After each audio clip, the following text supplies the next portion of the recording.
Welcome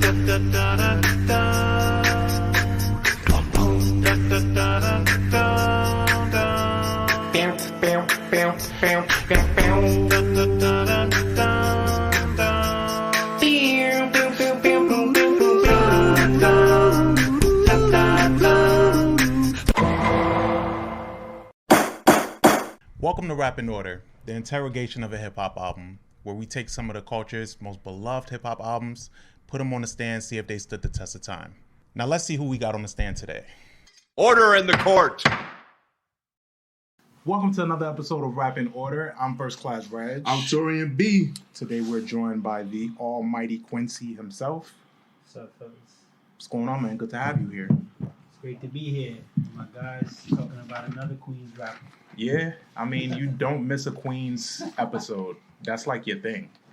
Anytime we want to get him here, it got to be a Queens rapper. Yeah, I never even thought about that. Yeah. I didn't even do the math. Yeah, he will text me like, "Yo, what time you getting there?" Like if it's Queens, he's here. I didn't even do the knowledge on that. Mm-hmm.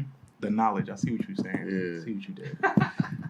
I see what you did. Yeah. I know. So I know you went to Art Basel. How was that? Art Basel was awesome, man. We got to see a lot of great artists. Got to see a live Rick Ross performance. Mm-hmm. I definitely would recommend going.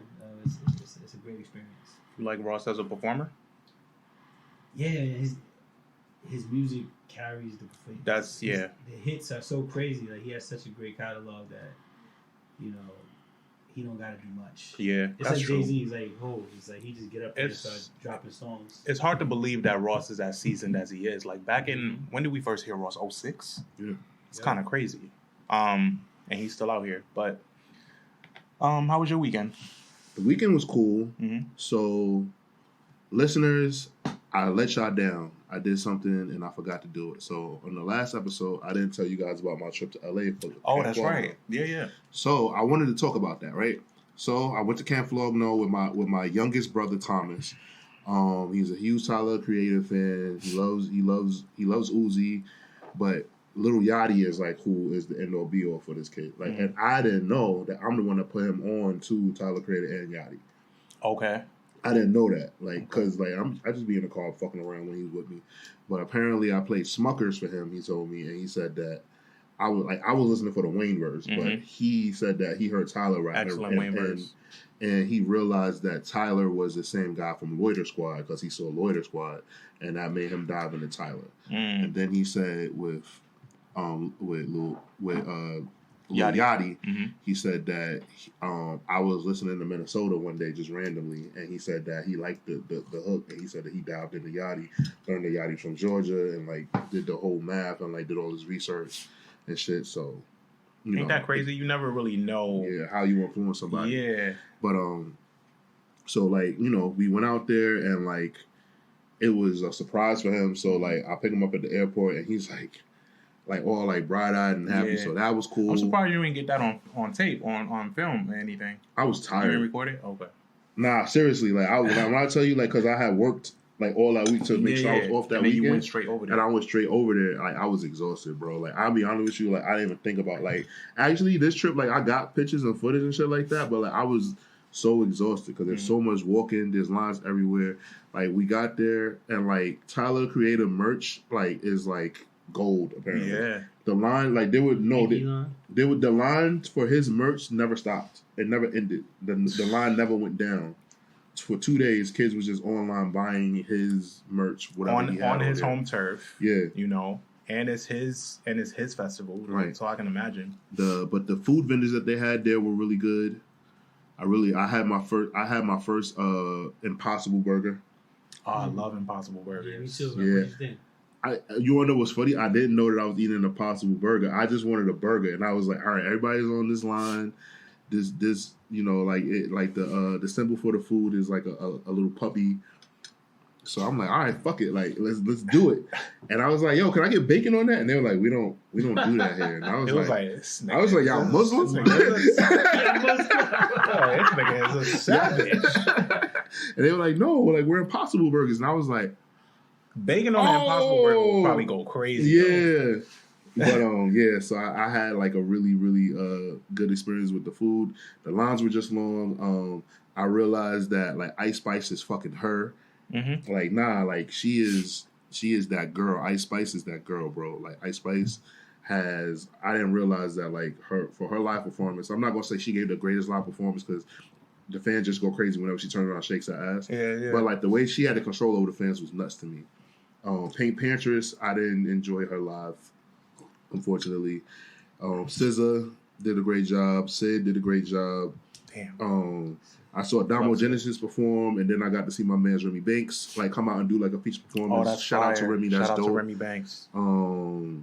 Obviously, I saw the Hillbillies, so Kendrick and Baby Keem. I guess whatever they got coming, they have a project coming called the Hillbillies. And Yeah, I know they call themselves that, but they actually making a project together? I believe so. That because Keem has a whole like he has like a short movie coming out, a film. It's coming out, yeah. It's called Melodic Blue. Melodic Blue. It's on Okay. Prime Video. Yeah. Yeah, it's on Prime Video. And also Yachty brought out Offset. That was very cool. Oh, cool. And Offset performed songs from the new album. Mm-hmm. And that was very cool. He had a glove? I couldn't tell. I ain't gonna lie, yo. That's another thing.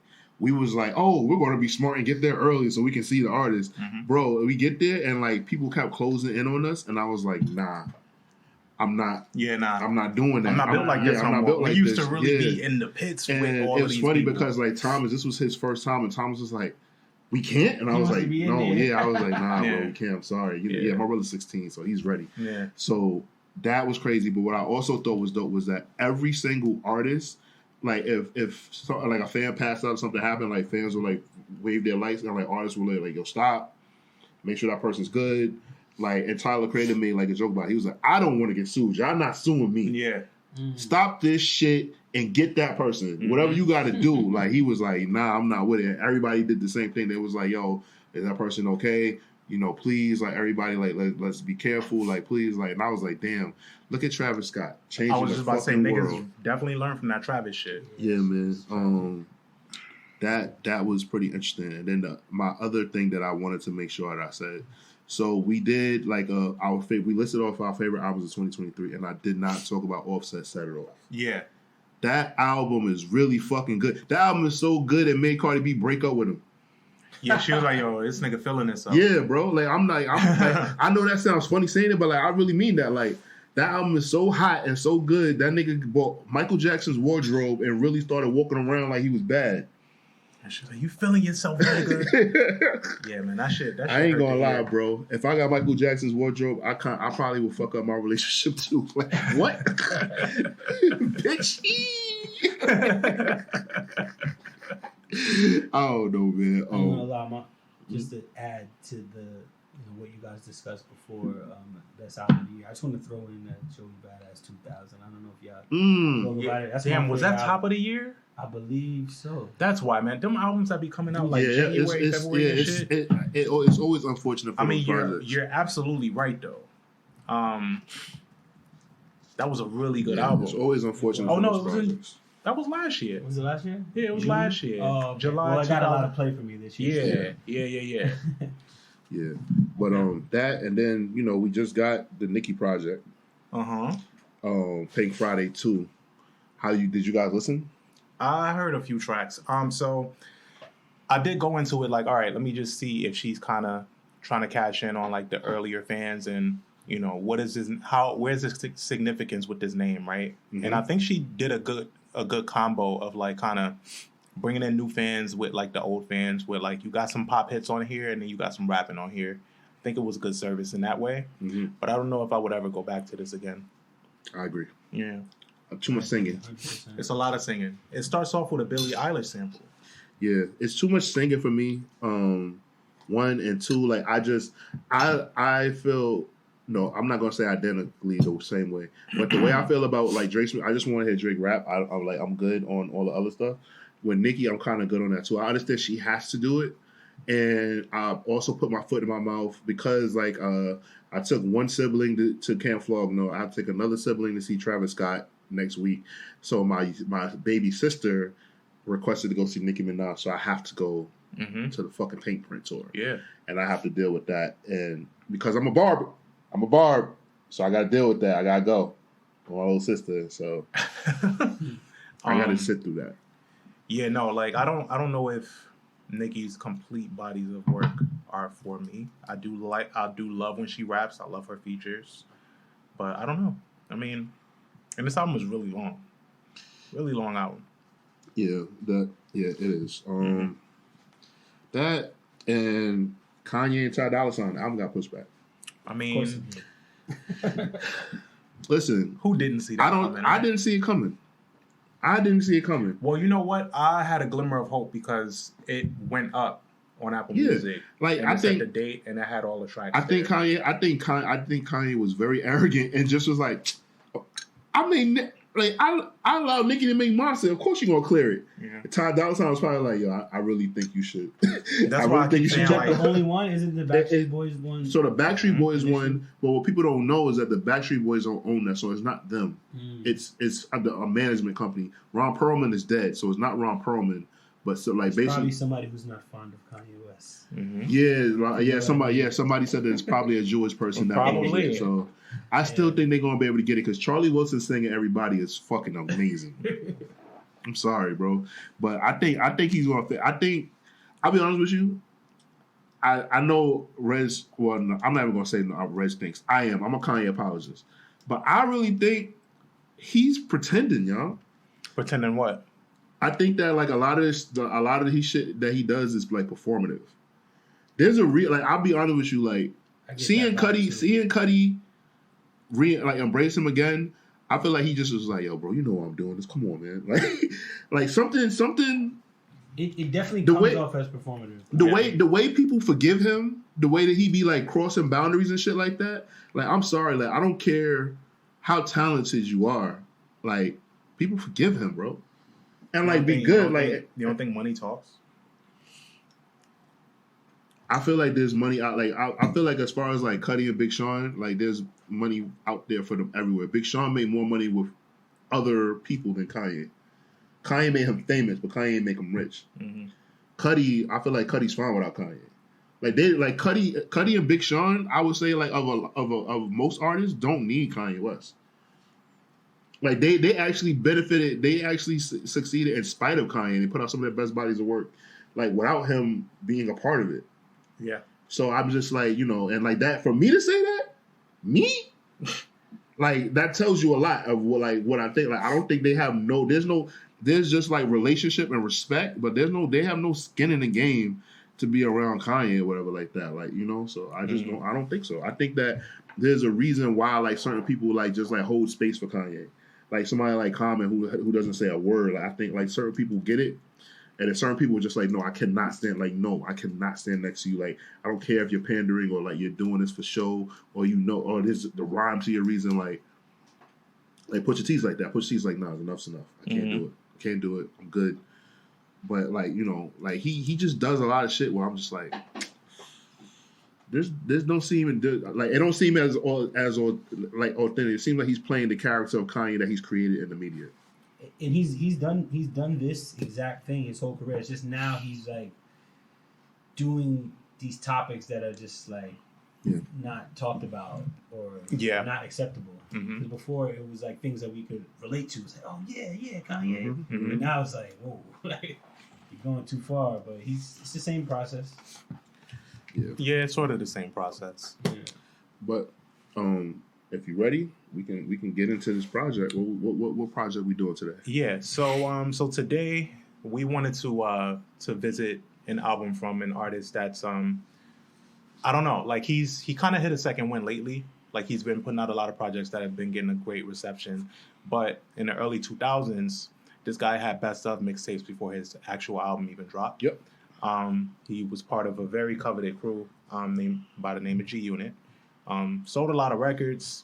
His debut album came out in 2004, titled Hungry for More. I think he sold over 3 or 4 million copies.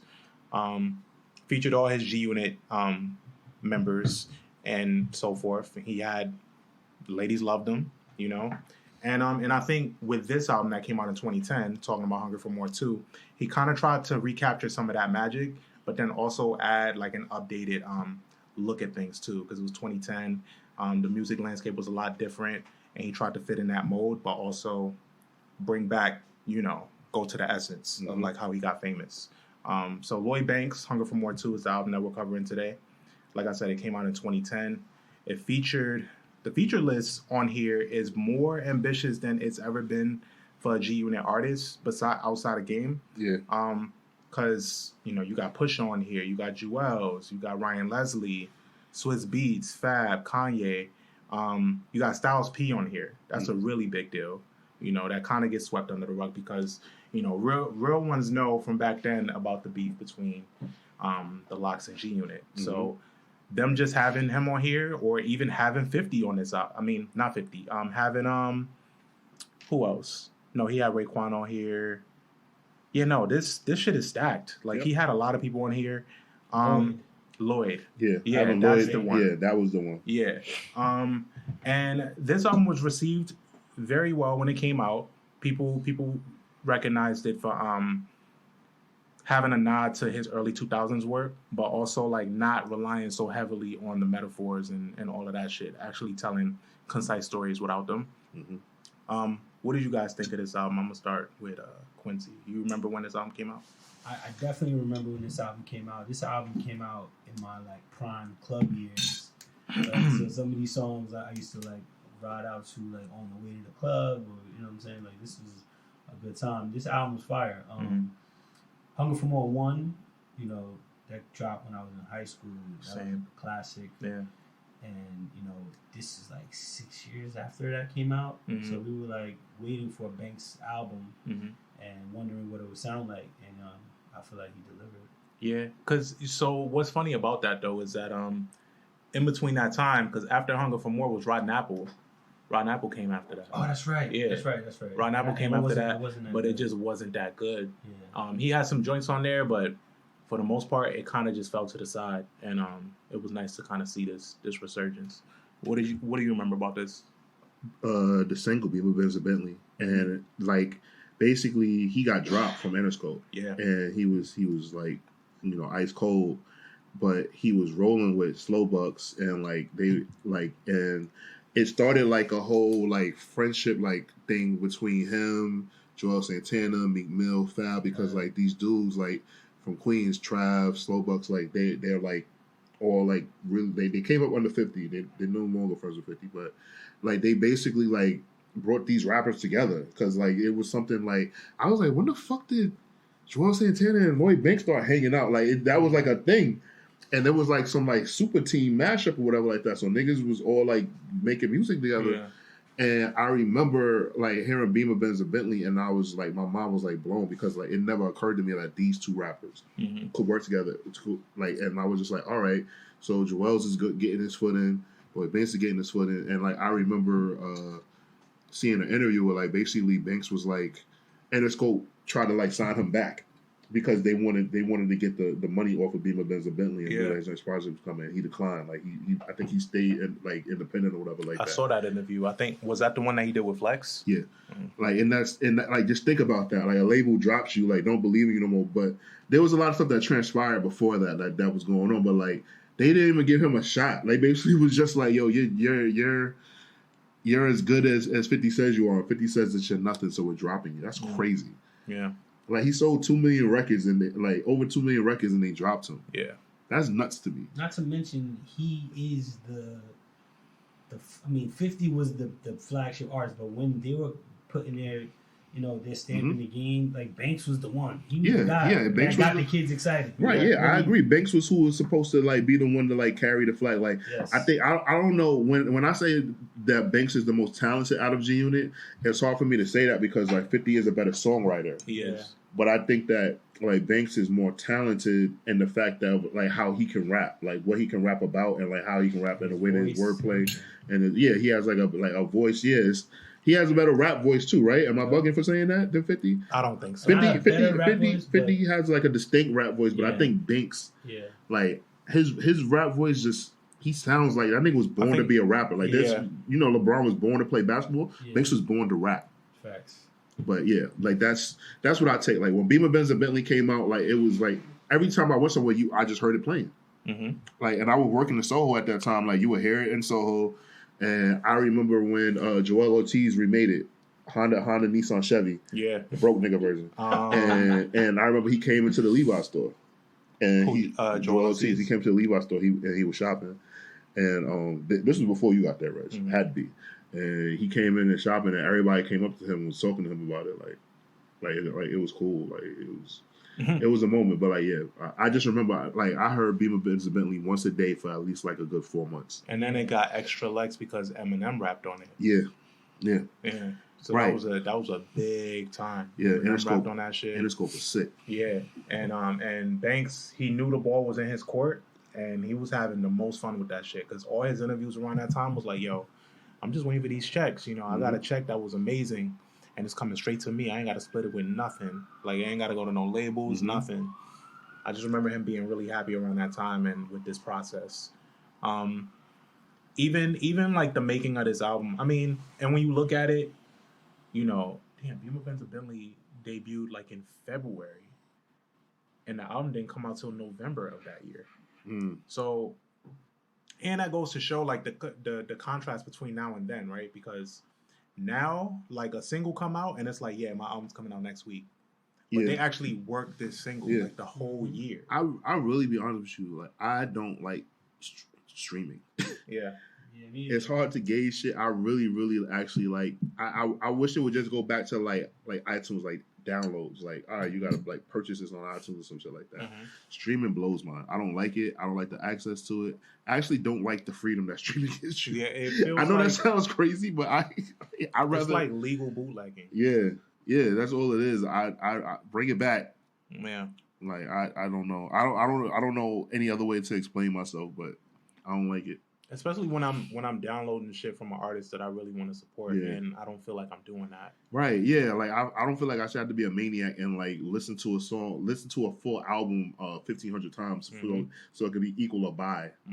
That's crazy. You gotta go to the show or get the merch. That's really the best way. That's true. But it's sad. Yeah. The actual music doesn't have the value. Yeah, the music doesn't have a value. It's crazy. And when you take somebody like Banks not putting out merch. That's true. He's not about to. Yeah, he's not about to put out merch. You know. If you want to know what's crazy, back then, if they would have been selling those Slow Bucks T-shirts, Banks would have went platinum.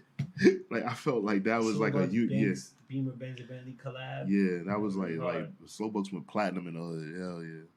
Yeah. So this album kicks off very similar to the first Hunger for More. It kicks off with a Tony Yayo feature. I remember the first Hunger for More kicked off with Ain't No Click, which was my shit. Man.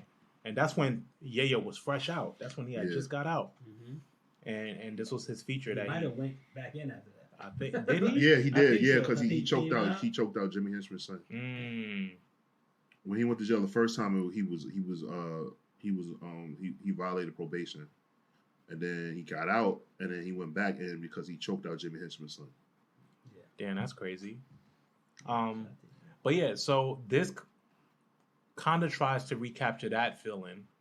Take Him to War. Features Tony Yayo. It's produced by Cardiac. It's a solid effort, but I can't help but compare it to Ain't No Click, and it doesn't measure up to that. It doesn't measure up, but it shows that like they should have put out a joint album. Their chemistry was amazing. Oh, I think that Yayo's debut album should have been like on some Only Built for Cuban Link shit. Like, it should have been featuring Lloyd Banks. Was Banks even on it? Oh yeah, he was on I Know You Don't Love Me. Yeah. Yayo's album was the beginning of the downfall of G Unit. It was like the first smash hits on it though. Yeah, but no, it was the first one that they released that didn't go platinum. Like, it went. There was a reason for that though. I believe like it had something to do with the promotion for the project. Like they talked about that because like the song was number 1 in New York City. But there was something that like went wrong. Yayo actually talks about it with DJ Vlad. Like, he said that something like there was like a misstep that they did. Like, they didn't capitalize on something.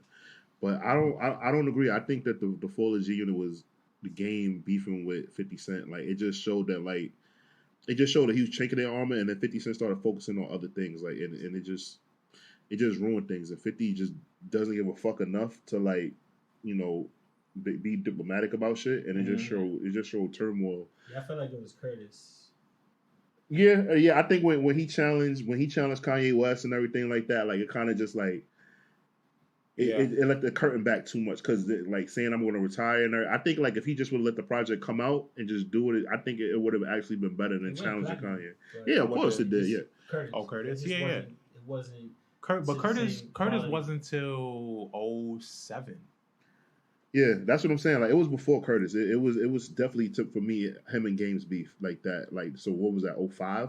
Yeah. Yeah, like, it was definitely him and Games beef that like basically ended G Unit. It didn't end 50. 50 Curtis ended 50, but I think G Unit like as a team like that like it was a wrap because Game just like wouldn't stop and it just like made shit look weird. Like it made it look like there was no unity because we really like I mean we know Banks, Yayo, and 50 like were all from Southside Jamaica, Queens, and we know that they got Buck, you know, in Tennessee, and like 50 was on tour with Juvenile and told Buck he was gonna come back and get him. We know that story, so we believe the fact that they was like a family, and then they insert Game, and basically like he, you know, it was a chink in their armor.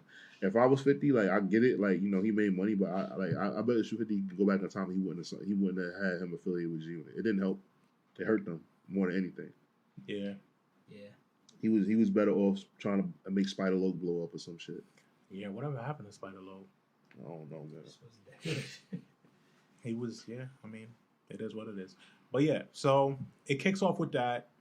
But it does lead into Unexplainable with Styles P, which I think this song should have been a bigger deal than it was. That song disappointed the fuck out of me. You think so? Yeah. Because it's the ghost in the punchline king, man. Like PLK. Yeah. Like I just thought like it would have it was weird because it's like they're both used to rapping with other talented rappers. So like that's why I'm like, did they do it? Were they in the studio together for this? Like it seemed like a verse got sent over. Yeah, probably not. Yeah. I wonder because I wonder how this process for this album went. Because Beamer Benz Belly took off. Was Hunger for More 2 already announced, or did the song take off? And then he was like, I'm going to put the album together. He was Banks always at that time. Banks was always working on music, right?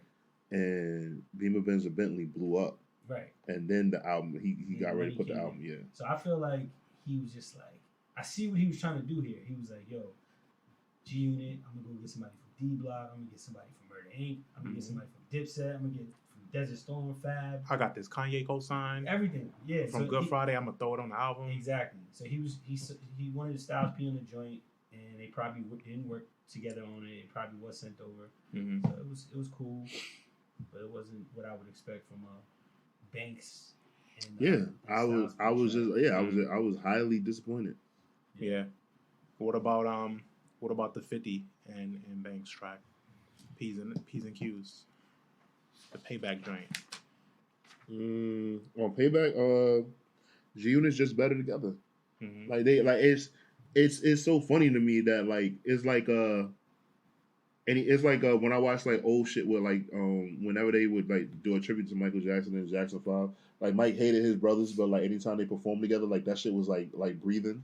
Like it seemed like Mike was more comfortable on the stage with his brothers than he was by himself and shit like that. When 50 Banks and Yayo are together, like even like when they reunited and Buck is there, like they know like they everything is seamless.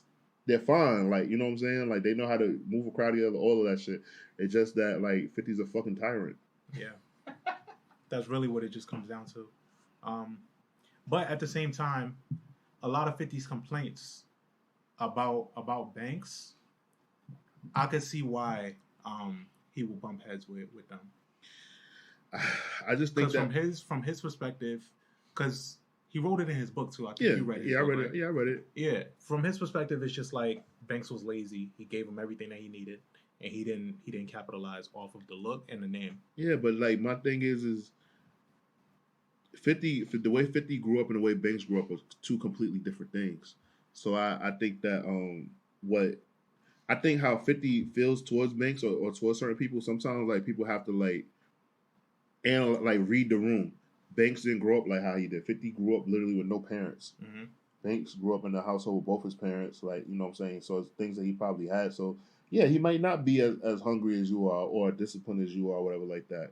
Like, okay, so Learn how to coach your star player. Like that's no different than sports. Like when you got certain athletes, like how, like okay, so figure out how to get them motivated. Just because you only have one way of motivating your star player, if he doesn't get motivated in that one way, you're not gonna. You're like, well, you know what? I'm gonna cut my nose and spite my face, and I'm gonna shun out my star player. Yeah. And go pick up Uncle Murder. That's like, you know what I'm saying? Like that's a mature way to look at it. But at the same time, in that stance, like when you in it, it's just like, yo, I'm giving this nigga everything he needs, right? And I'm helping him write the hooks on this fucking album, and I'm crafting hit records. Like this is what we doing, and in that time frame, I can imagine it'd be hard for him to step back and be like, yo, yeah, we didn't grow up the same, so I understand. No, you're right. I'm just saying, like, 50's a smart dude. He understands everything the fuck else. 50 also said that he had an issue with, like, the jean and clothing stuff. That I understand. Yeah. That I understand. Like, they coming through.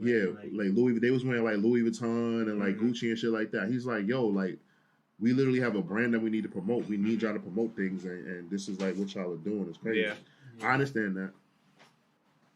Yeah, I understand. I get that. That makes sense. But I guess their issues are more deeper rooted than we can imagine. Probably. Yeah, of course. They all know each other. Like, yeah. I could absolutely like imagine. They grew up together. Yeah, they grew up together. Like, I definitely get that, and I think you could tell like basically Yayo basically just falls in line with 50, and like that's why him and 50 they work and everything like comes together. Like, I can't speak of a situation where I think like where I think 50 like felt like he was an equal, like someone was his equal. Eminem. Yeah. That's it. Like, and he has the utmost respect. Because Eminem like got him like, you know what I'm saying, like out of his situation. So he'll never talk back on him. Eminem's the only person that like I feel like he kind of like, you know. What are some of you guys' other standouts on this project? My favorite record on this album is Father Time. Father Time is fire. We used to listen to that on the way to this spot in Long Island City that we used to party at. Man, that song was awesome. Who produced this song? Father Time was produced by G Sparks. Okay, I don't know who that is, but you did a great job, G. Great job, G. For me, it's Sooner or Later with Raekwon. Any Girl, So Forgettable, Home Sweet Home with Pusha T, Payback with 50 Cent. We just talked about that. Of course, Started Up, Beamer, Benz, and Bentley, and Take 'Em to War with Yayo. Those are my favorite standouts. On the re-listen to this album, I'm like, damn, he really only got 2 songs on here by himself. It's kind of crazy to me. He was working like he was in a space where like he was just like in the studio a lot. So you gotta think he probably crossed paths with a lot of artists. Was like, yo, like give me a verse, I'll give you a verse, or give me a a hook, I'll get something.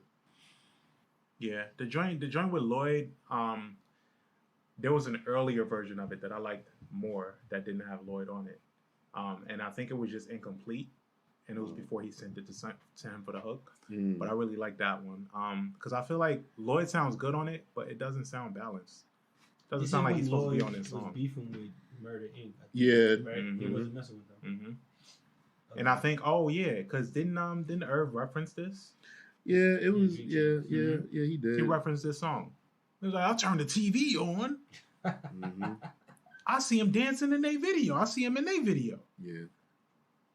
I Don't Deserve You was dope too to me. That was a single as well. Oh, with Jeremiah, man. Yeah. Produced by Justice League. Yeah. That was a good one too. So Forgetful with Ryan Leslie. It's such a Ryan Leslie song. All his beats sound. They sound like a Fruity Loops. Yeah. Like, yeah. You want to know what is crazy though? I always had it in my mind that Ryan Leslie and Fabulous would do an album together, and it would be like the best thing ever. I feel like that was their plan. Yeah. Every time they would work together, Fabulous, R less for Prez. Yeah.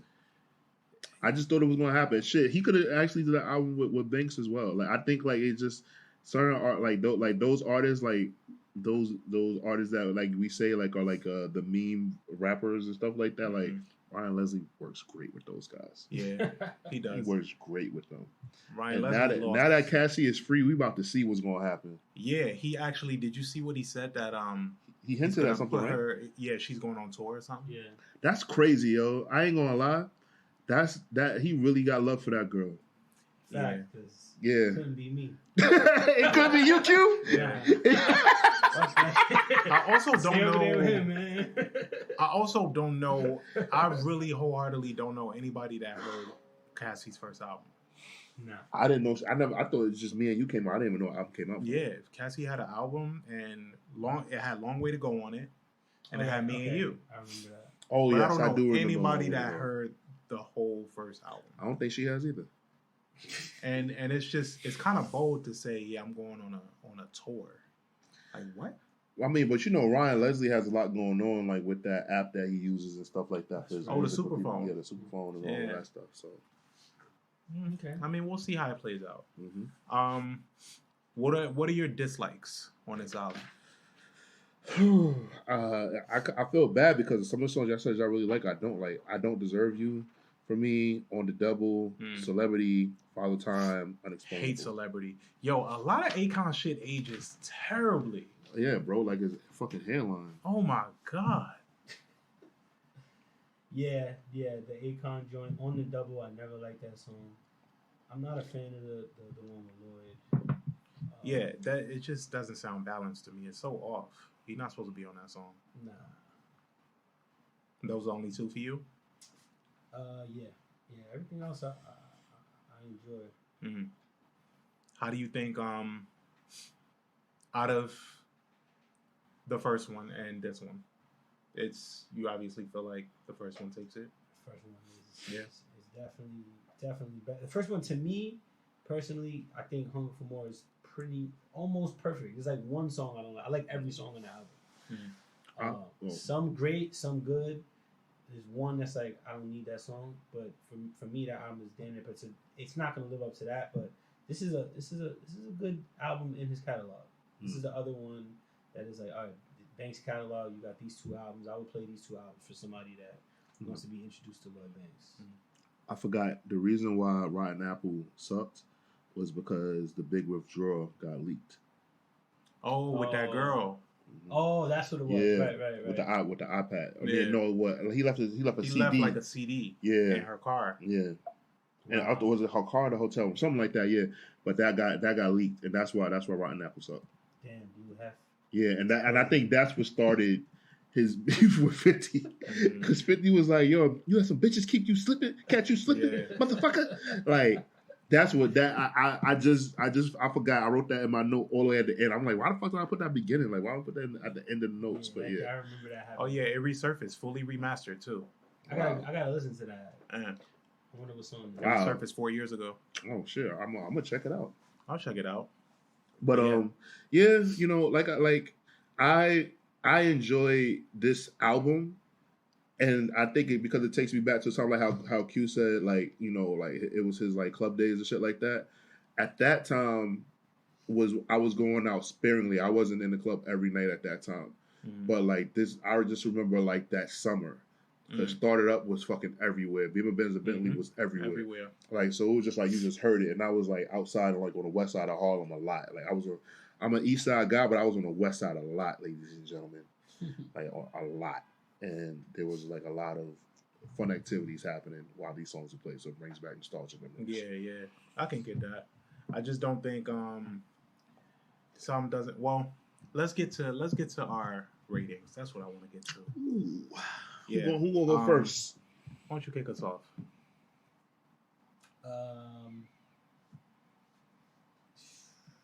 Damn, it's a lot of pressure. I'm going 3.5. Okay. That's not bad. 3.5 waffles. I really enjoy the heights of this album. Mm-hmm. It has lows, but the heights are good enough for me to give it a 3.5. Okay. Yeah. Okay. Definitely brings back good memories. All right, what about you? It's a middle of the road album for me, so I give it 3 waffles. 3 waffles out of 5. I give it 3 waffles out of 5 because the highs were really high, but the lows were kind of like very low. And I think that it kind of like obviously like I think Banks kind of needed 50 along the ride more to help him, even though like he gave us like some like really good hits.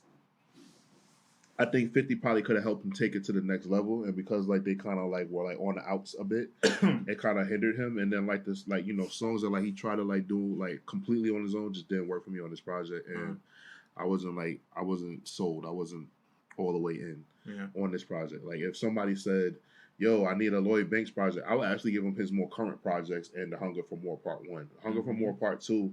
Like I was just in the mixtape. Yeah, I'm like. He has like a good amount of songs off of here that work, but like a body of work, like I don't think it shows who he is. Even though like I'm really glad that this project kind of like got him back in like good standing, and like basically proved that the sophomore slump wasn't a real thing for him. I'm glad that happened.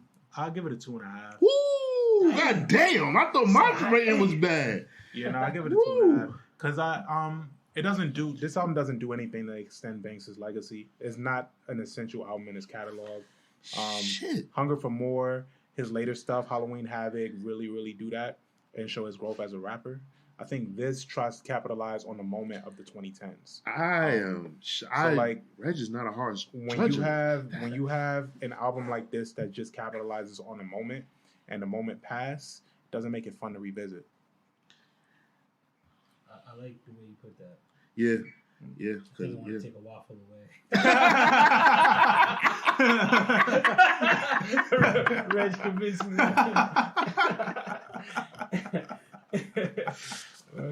You want to make it 2.5 waffles? Yeah. But that's no knock on Banks. Love Banks, love what he's contributed. Solid MC, of course. But yeah, that's my rating.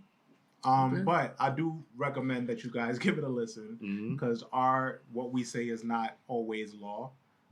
Argue with us. Let us know what you think. Speak for yourself. Let us know what you think. I'm First Class Reg. And I'm Torian V. We're out of here, guys. Catch you guys next time. Dun, dun.